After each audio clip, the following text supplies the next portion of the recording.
Bueno, y una vez que hemos visto la parte un poco teórica de cómo son los procesos, dentro de Linux vamos a ver los comandos que nos permiten trabajar con dichos procesos, ¿de acuerdo? Bueno, el comando más habitual que se suele utilizar para este tipo de tareas es el comando ps, Process Status.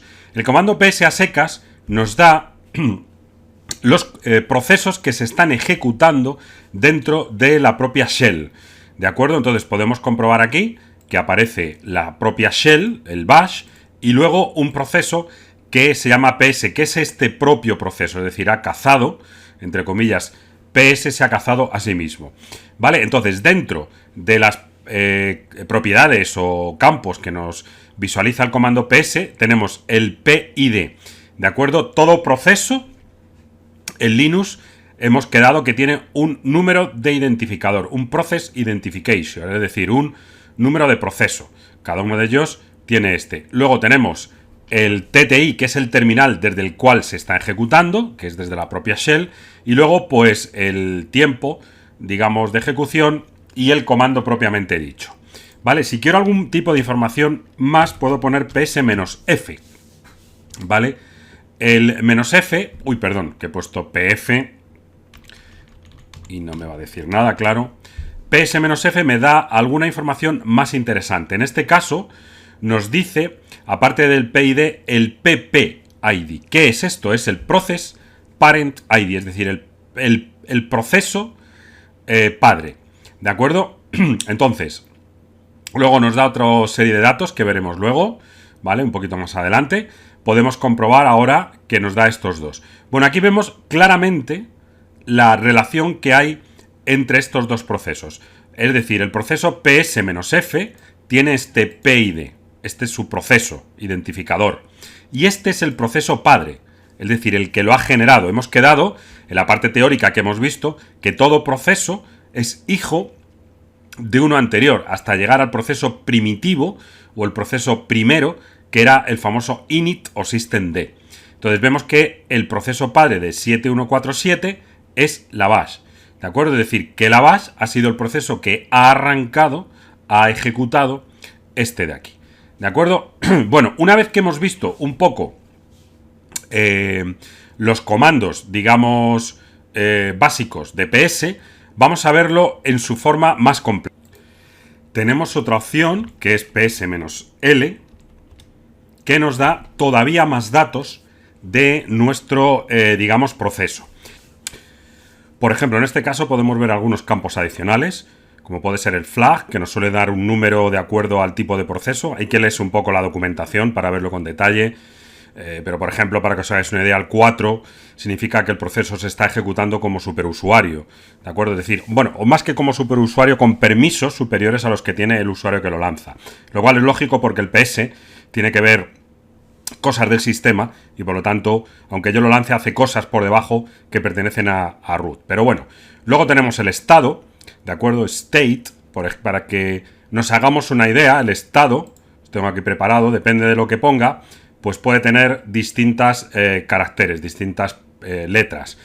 Incluso en algún Linux especial puede tener alguna más, pero van desde que está suspendido a la espera de alguna entrada-salida, por ejemplo, acceso a disco, está running, runable, es decir, está listo para ejecutarse, suspendido porque se está esperando un evento, detenido por algún tipo de control, algún tipo de trabajo, está paginado, vemos que este a partir de la 2.6 ya no vale, muerto, ¿vale? Este normalmente no lo vamos a ver, esta letra, porque significa que el proceso ha muerto, y Z, que es un proceso zombie.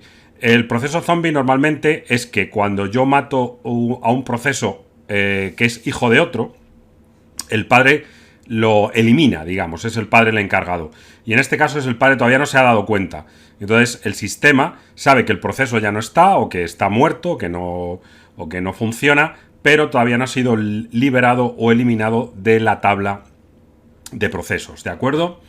Bueno, y luego, como veis, tengo distintas propiedades, ¿no? El PID, el usuario al que pertenece, el PID, el PPID, el tiempo de CPU, la prioridad que tiene, ¿de acuerdo? Que puede variar con respecto a mayor, menor, el NICE, ¿de acuerdo? Que es el nivel de prioridad que se le asigna, además del estándar, el tamaño de la memoria, etcétera, etcétera. Es decir, aquí nos aparecen más campos que podemos ver.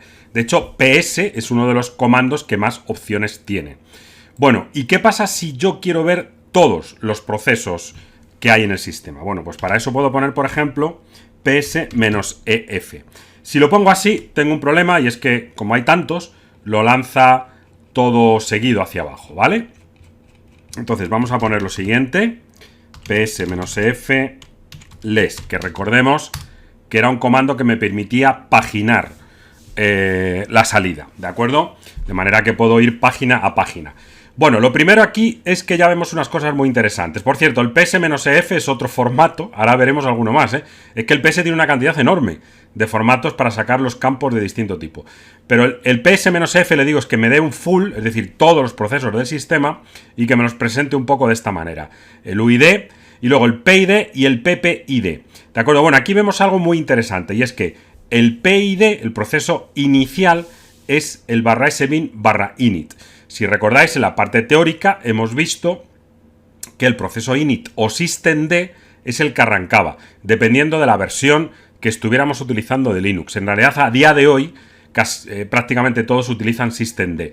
De hecho, para verlo claramente, nos vamos a ir aquí a Archivo, pestaña nueva, para abrir una nueva pestaña. Voy a hacer un ls-l de sbin init, ¿vale? Y puedo comprobar que en realidad el sbin init es un enlace de los que hemos visto a lo largo del curso que está apuntando a systemd. ¿Lo vemos? ¿De acuerdo? Está un poco por compatibilidad, para que siga siendo igual que en versiones anteriores, pero el proceso init, que así se llamaba antes siempre, ahora se ha convertido en systemd. Bueno, puedo comprobar que el PID1 y el 2, que este es un poco el init y este es el que gestiona los hilos, los threads del kernel, digamos que salen del proceso 0, PPID, su proceso padre es el 0. En realidad el proceso padre 0 no existe como tal, es el arranque, ¿vale? Pero bueno, está etiquetado así como 0. Y luego podemos comprobar que a partir del proceso 1 o del proceso 2 se van lanzando los procesos iniciales, ¿vale? Prácticamente es igual en todos los Linux, ¿de acuerdo? Vemos que normalmente los procesos que tienen por aquí como un corchete son procesos internos del sistema, ¿vale? Entonces, si yo voy avanzando hacia adelante, puedo ver que todos estos internos del sistema han sido arrancados por el PID2. Cuidado, recordad lo que os comentaba, si tenéis versiones un poco anteriores o un poco distintas, puede que aquí aparezca en algunos casos el 1 como proceso padre, pero como depende del kernel y hay tantos desde que salió las primeras versiones de Linux, pues puede ser un poco distinto. Pero si seguimos hacia adelante, vemos por la barra espaciadora, vemos que hay un montón de procesos, digamos, internos que son arrancados por el proceso número 2. Y luego vemos que ya los procesos también, digamos, del Linux propiamente dicho, el padre es el proceso 1, el init. ¿Lo vemos? Lanzando ya pues todos los comandos que ejecutan el resto del sistema. Entonces yo puedo venir aquí, vemos que hay un montón de init, pero bueno, de procesos cuyo padre es el 1, init, pero bueno, puedo ver aquí uno, por ejemplo el chroot helper, su padre es el 537, que el 537 es este, AVH y Daemon. Bueno, no voy a entrar aquí porque muchos de estos procesos, además, son muy internos y muy orientados a la administración. Pero es para que veáis cómo tengo una estructura de padre-hijo normalmente en estos sistemas, ¿vale? Entonces vemos que aquí hay muchos ya que empiezan a ser padres de otros, es decir, que al final se va creando como un árbol jerárquico de procesos donde podemos identificar quién es el padre y quién es el hijo hasta llegar al proceso número 1. De hecho, en el capítulo siguiente vamos a ver otros comandos que permiten verlo en modo jerárquico. Pero bueno, veis, por ejemplo, tengo ps-u, -u nos da una información similar a la que acabo de contar, pero con una visualización un poco más orientada al humano, digamos, ¿no?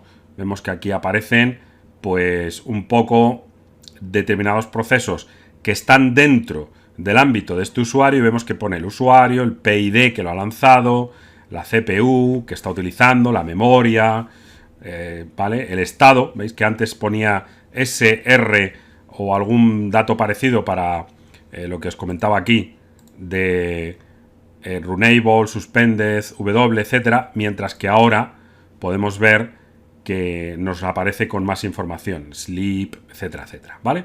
Como os digo, ps es un comando enorme, tiene muchísimas opciones. Nosotros vamos a ir viendo un poco las más habituales, pero para que os vayáis acostumbrando, ¿vale? El ps es el comando que vamos a utilizar para hacer ciertas cosas orientadas a todo lo que es el tema de procesos, ¿de acuerdo?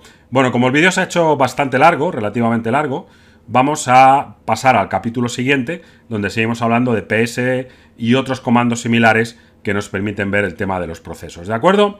Bueno, ya sabéis, hacer las prácticas y preguntar todo lo que necesitáis. Venga, hasta el próximo vídeo.